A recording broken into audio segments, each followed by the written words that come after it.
Kasama po namin si Ma'am Shelly Canlas, ang nanay ni Tolits. Ano po ang nangyari doon? Kailan ninyo huling nakita si Tolits? Nakita ko na lang yung 13 gabi. April. Nag-alisa dito po. 13 gabi. Pagkatapos sabi niya, duman ako maiba kay Tutoy sa kuyan sa Greenwood. May daradara siya mga papeles sa health worker yun ng Barangay City.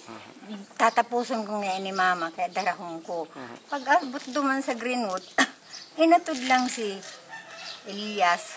Tapos naghali siya, nagbalik siya, madumanda siya sa barangay hall. Tapos ito mga papers niya tungkol duman sa mga reports niya. Maswildong na yan. Dapat matapos ko ito. Pagkatapos, pag abot na duman sa Greenwood, sabi daw, ay duman nga ako tuwing niya sa office ngayon kaya ni matapos. Daradara yung mga papers Sino niya. pong Toy? Si Elias. Yung kapatid niya? Oo. Opo. Yung bunso kong anak. Oo. Daldala daw si motor, nagmotor.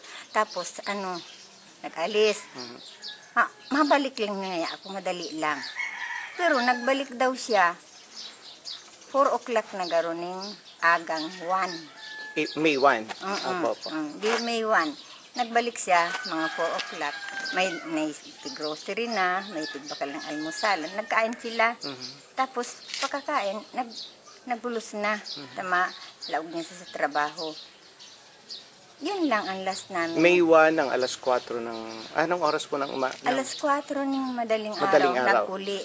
Dahil man dumasarong nagturog. Opo. Tapos May 1, umalis na para mag-work siya, magtrabaho. Yun ang huling... Yun ang huling kita. Ayan, pero ang huling kita ko sa kanya, 30 ning April. Naghali siyang April gabi. 30. Okay. So, May 1, kailan po ninyo nalaman na namatay na si... May 8. So, 8 araw na nawawala. So, ano pong sitwasyon nung makita ninyo yung cadaver, yung bangkay niya? Nakita pa po ba ninyo yung bangkay? Hindi na. Oo, hindi ko na nakita. Pero ano po ang sabi ng mga investigador? Ay, ining aki ko, si Erolyn, nagpunta na doon. Na-verify na nga na-verify ng si Tolits. Kasi, ang nakauna pang makaalam, si Jojo Canlas. May nag-text daw doon kay Jojo na, Jo ngaya, may gadan ngaya digdis sa Alawihaw. Garo ngaya ka mag-anak mo. Sabi na, i-describe mo daw ngaya, mataba ngaya siya, maputi, dakulaan tulak. Alaba ang buhok. Ay, silito na ngaya ito. Sabi daw kang Jojo. Nag-text man ang Jojo. Haling Manila. Patauto sa Manila si Jojo. Nag-text daw na, Leo, Livy, Mami, padumanon si Leo sa mga punerarya. Tatingnan niya, si Tolits nandyan. Di naglakaw man si magturugang, naghanap. Okay, so nakuha po yung... Nakuha. Meron na ho bang investigasyon ng pulisya tungkol dito? Anong nangyari nung makita ninyo? Nagdumating po ba ang Soko para ma-check yung bangkay? Opo. Anong nangyari? Meron siyang investigation report? Nabigyan po ba kayo? Hindi. So, ang balita ko po ay parang 8 araw na nasa hotel yung si Tolits. Pagkatapos ay medyo brutal yung pagkapas lang sa kanya. Biruin mo, wala na daw ilong, hiplak na ito. Pagkatapos, nag-aagnas na ito, pigparabuhusan pa daw ng sunrox. Sunrox. Nagambakal dahil, may pigsusubo da ang aso. Sino po yung kasama niya noon? Huling nakitang kasama nitong si Lito? Si Bong na nga, si Gerardo, ang pangalan niyan, Gerardo Reyes. Bong Reyes. Bong Reyes. Ano po niya ito? Kaibigan? Barkada? Ay, kalib-in. Kalib-in. Okay, so, ngayon po, balita ko po ay hindi pa kayo nakakapag-file ng kaso. Hindi pa, kasi ayaw naman ng pulis, wala daw witness. Ano po yung mga boys sa hotel? Oo, yun na nga ni. Hindi pa makakapagpatuloy nagawa na daw yun? ng affidavit na magpa-file na nga ng Ayaw na daw magperma yung nagtanggap. Bakit daw po? Hindi ko alam. Sino pong pulis ang nakausap ninyo?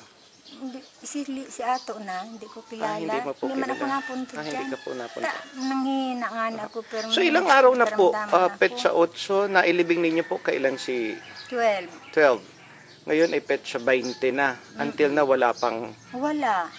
Okay, so ano sabi ng mga pulis? Basta wala lang witness, gano'n na lang po. Oo, yun lang. Mahirap daw walang witness. Meron na nga ning nag-witness yung patay na. Pero may nag-witness yung GCMD manager ngayon. Nakita daw niya si Tulit sa Kasibong nagkakain sa Central Plaza restaurant gabing 1. Yun lang, yun yung huling nakita. Oo.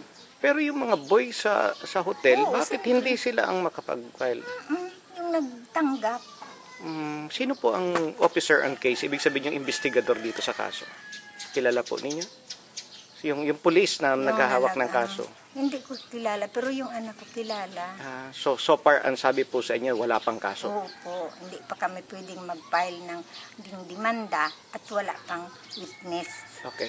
So, Ayaw nila tanggapin yung nag-witness, yung kasama ni Tulit sa parlor, taga ano din man, taga Alawihaw din. Nag-witness pero ayaw tanggapin. Opo. Bakit daw po? Hindi man daw doon nakakita nung kasama talaga si Lito. Okay. Sige po, Pero lagi siyang nakikita niya si Lito magkasama yung dalawa. Pero nakaalam na rin kayo na yung mga boy sa hotel ay nagsasabing si Lito ang si Bong ang kasama ni Lito. Oo, yung mga Pabalik sabi daw po ilang beses na bumabalik doon yung suspect. Hindi ko man kasi nakakausap doon. Ayaw ako papuntahin nila. Ay sige po. So Baka kang ano na naman anyan mangyari sa iyo. Baka kung nadidepress ako. So, panawagan na lang po, panawagan ninyo sa mga pulis, para at least mapabilis yung kaso, ma-file yung kaso, kasi habang wala yung kaso, ano pa yan? Oo, pre pa yun. Oo. So, panawagan po ninyo, nanay. Sa nagkakaalam po ng kaso ni Tolitz na pulis, kung pwede po sana ay makiisa sila sa pagbigay ng katarungan kay Tolitz. Gusto po namin na kumilos sila, binigyan na sila ng picture. Sabi nila, ipakakalat na. Bakit po hanggang ngayon, sa 20 na, binigay yun sa kanila ay mga 8 pa lang or 9. Ay 9 na ng matagpuan. Bakit po hindi kayo kumikilos, hindi kayo nakikipag-cooperate sa amin? Ayaw po ninyong magsampa kami ng demanda kasi wala daw pong witness. Kaya hindi po kami nakakasampa ng demanda. Ano po ang dapat gawin namin? Nakikiusap po ako doon sa pulis at saka doon sa ginawan affidavit na mapirma. Ayaw na pong magpirma. Yun po ang nagtanggap kila Elito kasi buong doon sa hotel. Okay. Sige po. Salamat.